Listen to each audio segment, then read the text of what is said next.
대림절 마지막 주에 다시 듣는 예수 복음의 말씀으로 우리가 시편 25편 1절의 말씀을 함께 합독하도록 하겠습니다. 시편 25편 1절의 말씀입니다. 다 같이 우리 합독합니다. 여호와여, 나의 영혼이 주를 우러러 보나이다. 아멘. 할렐루야. 주의 복음의 능력이 오늘도 내일도 여러분의 인생에 평생 함께하길 주님의 이름으로 축복합니다. 여러분, 이 세상에서 가장 평온하고 행복한 얼굴은 어떤 얼굴일까요? 그것은 아마 어머니의 품에 안긴 아이의 얼굴일 겁니다. 자애로운 어머니의 품, 자애로운 미소를 담는 어머니의 얼굴 속에서 어린아이들은 사랑을 배우게 되고요. 그리고 인격을 형성해 가는 것입니다. 그래서 좋은 가정의 환경 속에 자라난다는 것이 얼마나 중요한지 모릅니다. 그렇다면 성도는 어디 안에 거해야 우리가 참 좋은 사람으로 빚어질 수 있을까요? 그것은 바로 예수 안에 거할 때만이 우리의 인생이 복되어짐을 믿으시길 바랍니다. 예수님의 그 사랑의 얼굴, 예수님의 그 사랑의 품에서 우리는 사랑을 경험하게 되고요. 그리고 예수님의 인격을 닮아가게 되는 것입니다. 그래서 우리가 예수 없는 신앙생활은 상상할 수가 없는 것입니다. 그래서 우리는 언제나 예수 안에 거하는 것이죠. 그래서 오늘 그런 의미에서 다윗은 1절에 다시 한번 우리 합독하도록 하겠습니다. 시작. 나의 영혼이 주를 우러러 보나이다. 아멘. 다윗은 자신의 영혼이 매일 누구를 우러러 봐요? 여호와 하나님을 우러러 보는 것이죠. 다윗은 우리가 참 많이 들었으니까 인생에 파란만장한 그야말로 풍파가 많은 인생을 살았어요. 지난주에도 얘기했지만 숱한 전쟁터를 누볐던 거친 환경의 왕의 자리에 선 사람입니다.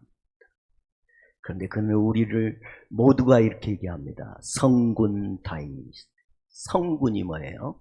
어질고 뛰어난 군주였다는 것이죠. 어질고 자애로우며 그러면서도 뛰어난 능력을 가진 왕 다윗이. 여러분, 사람은요 환경의 동물이에요. 사람이 거친 환경에 늘 놓이거나 거친 사람들과 늘 상대하면 사람은 어떻게 변해갈까요? 거칠어집니다. 마음도 거칠어지고요, 얼굴도 거칠어지고요, 성품도 거칠어집니다. 그러니까 우리가 좋은 환경이 필요한 거죠. 그런데 다윗은 그 거친 전쟁 바닥에서 파란만장한 풍파 있는 그 현장 속에서도 그는 어질고 자애로움에 지혜로운 왕이 됐다. 왜 그랬을까요? 이유는 딱 하나요. 그는 매 순간 하나님을 바라봤기 때문인 것입니다. 그러므로 사랑하는 성도 여러분, 여러분의 인생이 힘들고 어렵고 또 많은 풍파가 있고 수많은 질고와 질병과 싸울 때 능력의 주님을 바라보시길 바랍니다. 네. 왜 우리가 주님을 바라봐야 돼요? 우리가 다시는 따라합시다. 주님 안에는 한없는 용서와 사랑이 있다. 예수님 안에는 한없는 하나님의 사랑이 담겨 있어요. 한없는 용서가 있는 거죠. 우리가 수없는 죄를 지어도 또다시 그분 앞에 나오면 그분은 언제나 한없이 우리를 자비와 사랑으로 용서해 주십니다. 이사야 1장 18절에 뭐라, 우리가 서로 변론하자. 너희 죄가 주홍 같을지라도 눈같이 해질 것이고 너희 죄가 진홍같이 붉을지라도 양털같이 되리라 말씀하신 거예요. 그러니까 우리의 인생에 주홍 같고 진홍같이 이 붉고 검은 죄가 있도록 주님 앞에 나가면 언제나 그분은 우리를 인자하게 용서하시고 사랑하십니다. 파스칼은 인간은 두 종류의 인간이 있다는 거예요. 첫째는 죄를 범했어도 자기가 죄인인 줄 모르는 인간이 있다. 요즘 이 시대는 그런 사람들이 많죠. 자기가 죄인이면서도 더 뻔뻔하고 큰 소리치는 시대를 우리가 살아갑니다. 목도합니다. 그러나 자기가 죄를 지었기에 자신의 죄를 깨닫고 자기가 죄인임을 날마다 하나님 앞에 겸손히 엎드리는 참 죄인이 있습니다. 전자는 희망 없는 죄인이고 후자는 희망이 있는 죄인인 것이죠. 요한일서 1장 9절에 만일 우리가 우리의 죄를 자백하면 저는 미쁘시고 의로우사 우리 죄를 사시며 모든 불의에서 우리를 깨끗하게 하실 것이요 라고 했습니다. 여러분, 주님은 미쁘시고 의로우시고 선하십니다. 그분 앞에 여러분이 죄를 고백하고 나아가면 그는 우리의 죄를 사하시고 우리의 불의를 깨끗게 하시는 용서와 자비가 사랑이 넘치는 긍휼의 하나님이십니다. 예수 안에는 위로와 평안이 있습니다. 우리 함께 합시다. 예수 안에는 위로와 평안이 있다.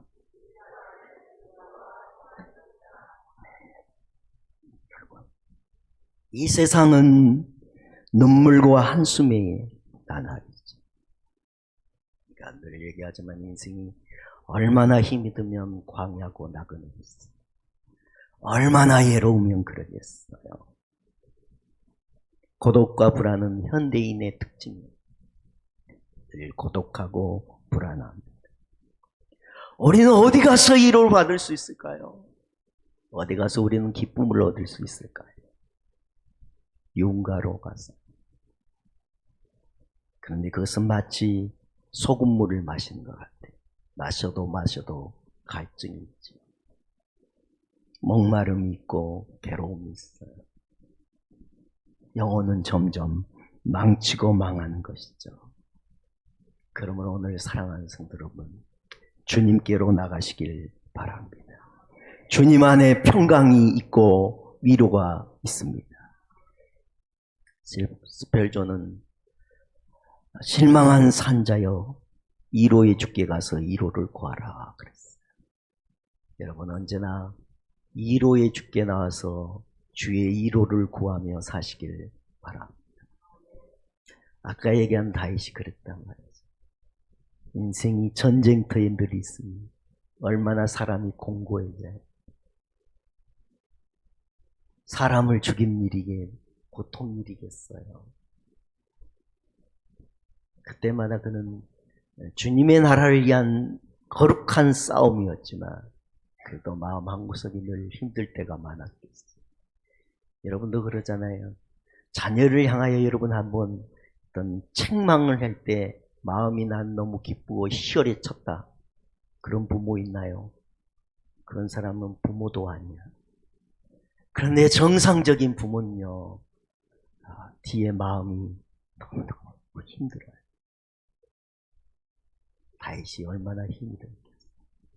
그때마다 위로의 주님을 바라는 거예요. 그리고 자기의 마음을 주님 앞에 쏟아놓으니 그분께서 위로해 주신 거죠. 여러분도 이 대림절에 위로의 주님 늘 바라보셔서 주의 위로를 받으시기를 축복합니다. 이어서 그가 이렇게 주님께 나가 그의 기쁨을 당신의 마음에 부으라. 여러분, 힘든 세상이지만 다 주님께 나와서 또 여러분의 삶의 현장에서 주님의 기쁨을 다 마음속으로 부으시길 바랍니다. 찬송하면서 마음속에 부으시고요. 기도하면서 마음속에 주님의 기쁨 부으시고요. 말씀 들으면서 주님의 기쁨을 부으세요.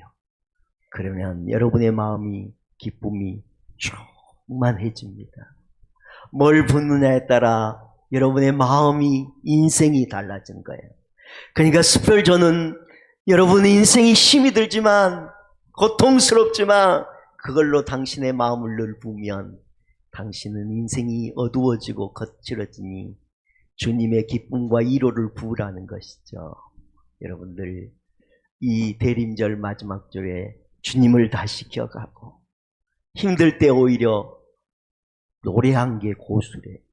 그래서 우리 옆사람 한번 손 꼭 잡고 힘들 때 노래하는 고수가 되어 봅시다.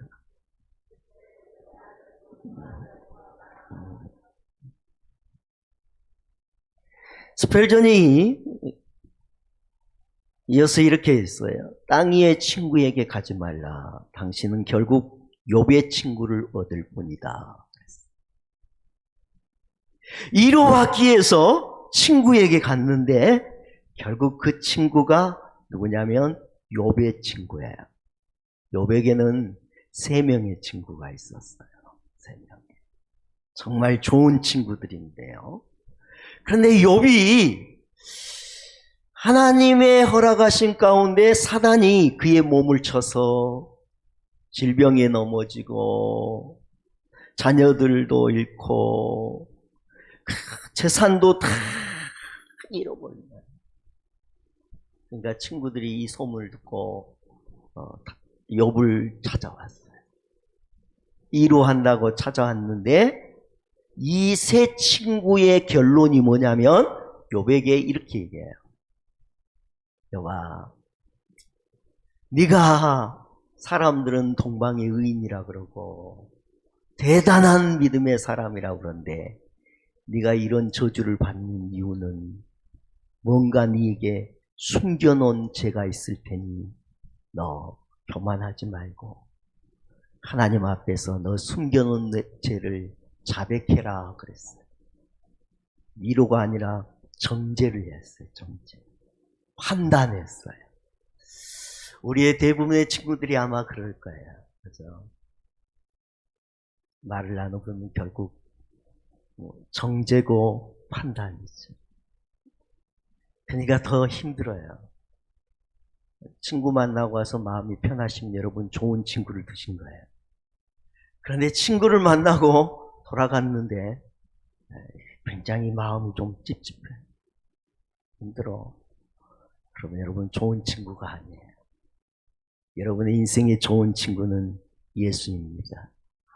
풍랑이 있는 바다 위를 걸어오셔서 그 배에 오르사 두려워 말라 평안하라 말씀하신 주님이 여러분의 위로와 평안의 주님이 되기를 주님의 이름으로 축복합니다. 예. 따라합시다. 주님은 우리의 인도자다. 주님은 나의 참 스승이다. 예. 인생은요 단순하지가 않아요. 단순하면 얼마 쉽겠어요. 1 더하기 1은 2다. 그런 인생이라면 얼마나 쉽겠어요.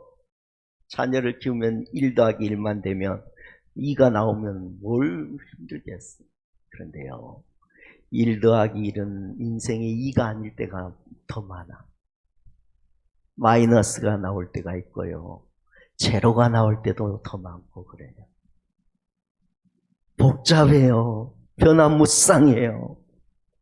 문제는 가득해요. 우리는 어떻게 해야 될지 참 방황될 때가 많습니다. 다윗도 그럴 때가 있은 거지요. 그럴 때 다윗이 어떻게 했나 볼까요? 5절 한번 보시죠. 5절. 여러분 본문 5절에 다 같이 보도록 하겠습니다. 시작. 주의 진리로 나를 지도하시고 교훈하소서. 주는 내 구원의 하나님이시니 내가 종일 주를 기다립니다. 아멘. 뭘로 지도하래요? 진리로 나를 가르치소서. 다윗은 그때마다 인생의 스승을 하나님으로 삼았습니다. 주님이 인류의 대스승이십니다. 그가 세상을 이기는 참 승리자가 되십니다. 그가 길이요 진리요 생명이십니다. 그가 선한 목자가 되신 것입니다. 그리고 완전한 진리와 완전한 가르침이 되신 주님을 따라 사시길 바랍니다. 그래서 다윗이 좋은 결론에 도달한 것입니다. 인생이 힘들고 고단하고 수많은 전쟁판을 날마다 몸소 달려야 하는 인생 속에 있을 때마다 그는 자기의 생각, 자기의 판단으로 하지 않고 하나님께 묻고 하나님의 지혜를 구하여 인생을 살았기에 그는 그 험한 한에서도 성군이 된 겁니다. 우리는 거친 세상에 살면요 지혜를 잃기 쉬워요. 그죠? 평정심을 잃는 건 순식간이에요. 그때 다윗은 평정심을 잃을 만한 위기가 올 때마다 주여 진리로 나를 가르치십시오. 고단하고 고난이 인생의 풍파로 다가올 때 주님 이럴 때 내가 어떻게 해야 됩니까? 나를 가르쳐 주세요. 그랬단 말이죠. 잠언 2장 6절에 내저 여호와는 지혜를 주시며 그랬다. 여호와는 우리의 지혜가 되십니다. 에스겔 1장 11장 5절에 너희 마음에 일어나는 것을 내가 다 아느니라. 우리 하나님이 여러분의 마음에 일어나는 것을 다 아십니다. 왜 그럴까요? 그가 여러분을 만드셨기에 여러분의 마음에 일어나는 것을 다 아세요. 그러니 이 마지막 주부터 내년 그리고 남은 인생은 여러분 고집대로, 여러분 판단대로, 여러분의 생각대로 살지 마시고 주님의 가르치심대로, 주님의 이끄심대로 살아가는 한 해가 되길 주님의 이름으로 축복합니다. 주님 안에는 힘과 용기가 있음을 믿으시기 바랍니다. 네, 우리 다 같이 시작. 예, 할렐루야. 우리는 참 연약합니다. 우리는 낙심도 잘합니다. 방금 내가 마음 다졌다. 또 낙심합니다. 삶을 살아가기에는 힘도 용기도 필요하지만 우리는 늘 용기와 힘을 잃어버립니다. 문제 앞에 우리는 어찌할 바를 모릅니다. 그때 다윗처럼 주님을 바라보시기를 축복합니다. 능력의 주님이 도와주실 줄 믿습니다. 오늘 성경을 좀 찾아봅시다. 이사야 40장. 우리가 잘 아는 말씀. 이사야 40장. 구약 성경 1016쪽입니다. 1016쪽. 다 자시라고 이번에는 복사를 안 해드렸습니다. 왜냐하면 중요한 말씀. 여러분 남은 인생 꼭 이런 말씀 붙들고 사시라고. 이사야 40장 27절로 31절 시작. 야곱아 어찌하여 내가 말하며 이스라엘아 내가 이르기를 내 길은 여호와께 숨겨졌으며 내 송사는 내 하나님에게서 벗어난다 하느냐.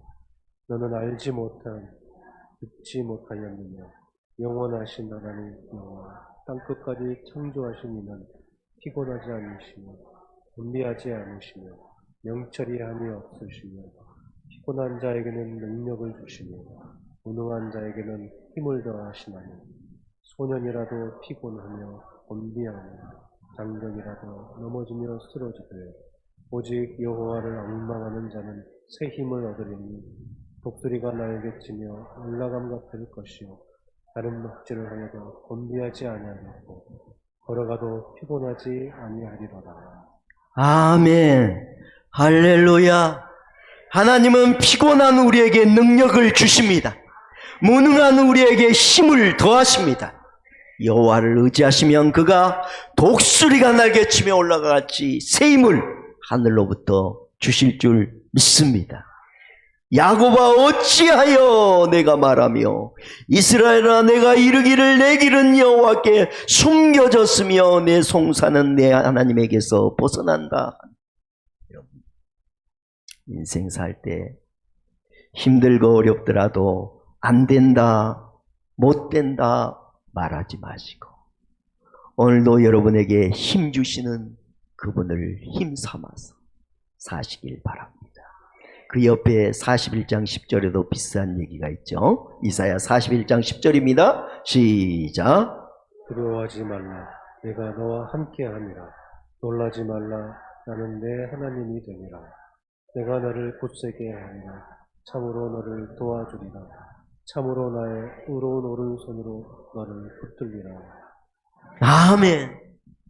사랑하는 성도 여러분, 두려워하지 마십시오. 하나님이 여러분과 함께 하십니다. 놀라지 마십시오.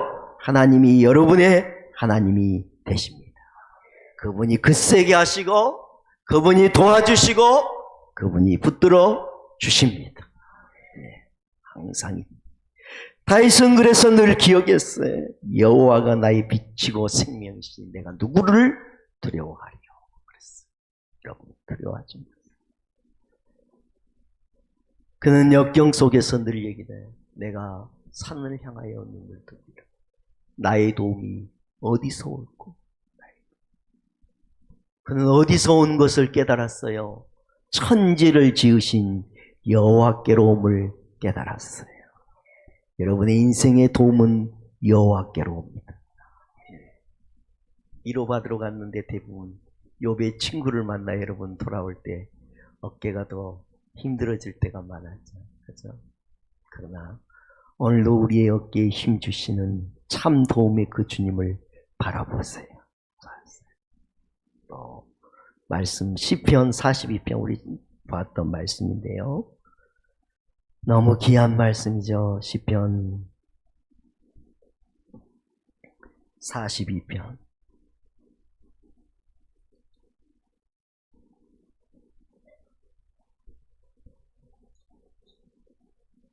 5절입니다. 5절. 시작.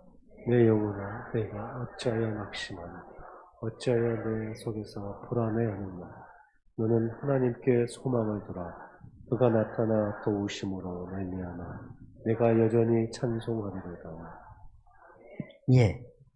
내 영혼아 내가 어찌하여 낙심하며 어찌하여 내 속에서 불안하였는가. 너는 하나님께 소망을 두어라. 거기 여러분 내 영혼아가 자기 이름을 넣으면 돼요. 자기 이름 넣어서 내 속에서 내 영혼아 할 때 자기 이름 넣어서 한번 해봅시다. 시작. 종사가 내가 어찌하여 낙심하나 어찌하여 내 속에서 불안해한가. 너는 하나님께 소망을 두라. 할렐루야. 할렐루야. 절대로 여러분 무너지지 않길 바랍니다. 여러분의 인생을 주님께 거시길 바랍니다. 도우시는 그 주님을 붙들고 그 주님만 바라보며 사십시오. 이 대림절 마지막 주간이 그 주님 복음의 능력을 믿고 다시 세웠어. 여러분의 인생을 더 복되게, 더 힘차게, 더 용기 얻어서 소망 가운데 세워지는 모든 주의 자녀들에길 주님의 이름으로 축복합니다. 오늘 말씀을 기억하고 우리 찬양합니다.